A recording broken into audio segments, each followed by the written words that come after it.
Bonjour, ici Julie. Tu tentes d'aligner des chiffres pour effectuer tes prévisions financières, mais tu n'as aucune espèce d'idée de combien pourrait représenter ta masse salariale? Tout d'abord, tu dois effectuer des horaires de travail prévisionnels pour tes employés. Mais avant de ce faire, tu devras obligatoirement déterminer le nombre d'enfants que tu souhaites accueillir à l'intérieur de ta garderie.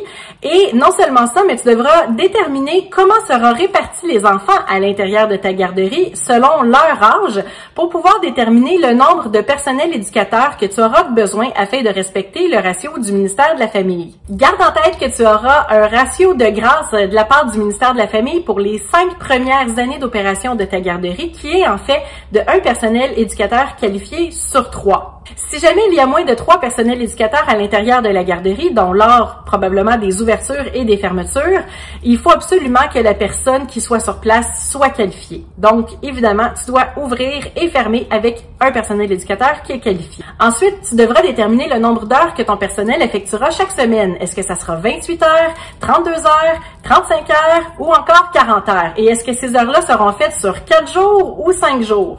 Ensuite, même si les horaires de ta garderie seront fixes, par exemple, tes heures d'ouverture pourraient être de 7 heures le matin jusqu'à 6 heures le soir, évidemment, tu n'auras pas besoin de tout ton personnel éducateur du matin au soir. Donc, les horaires devront être faits en cascade. Par exemple, quelqu'un pour ouvrir le matin à 7 heures, quelqu'un qui arrive à 7h15, 7h30, 7h45 et ainsi de suite jusqu'à 9h. À 9h, idéalement, tu devras avoir l'ensemble de ton personnel sur place.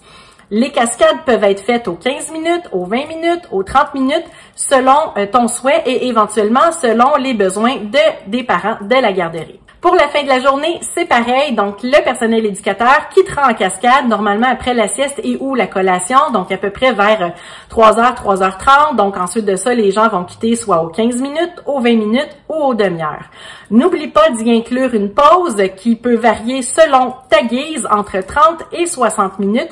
Et normalement, c'est une pause qui est non rémunérée si on libère le personnel de son groupe. Évidemment, les horaires ne seront jamais fixés dans le béton et seront modulés en cours d'année selon les habitudes des parents, leurs besoins, les saisons et ainsi de suite. On peut donc pas promettre dur comme fer à un personnel éducateur que son horaire sera coulé dans le béton de, par exemple, 8h30 à 4h30 parce que ça pourrait être amené à changer au fil du temps. Finalement, il faudra déterminer le salaire de chacun des employés, évidemment en conservant le ratio d'une personne qualifiée sur 3. Si, évidemment, vous souhaitez démarrer une garderie qui est subventionnée, vous devrez suivre l'échelle salariale du ministère.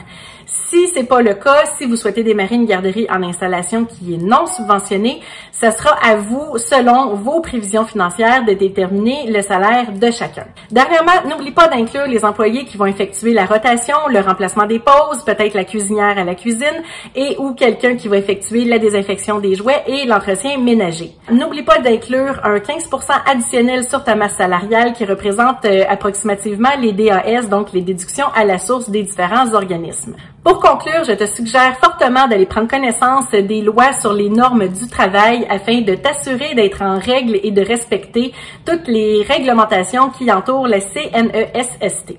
Tu as besoin de plus d'accompagnement pour ton projet? Visite mon site web au www.juliemassaro.com ou encore tu peux m'envoyer un courriel à julie@juliemassaro.com. Et c'est Julie Massaro qui te dit merci et à bientôt!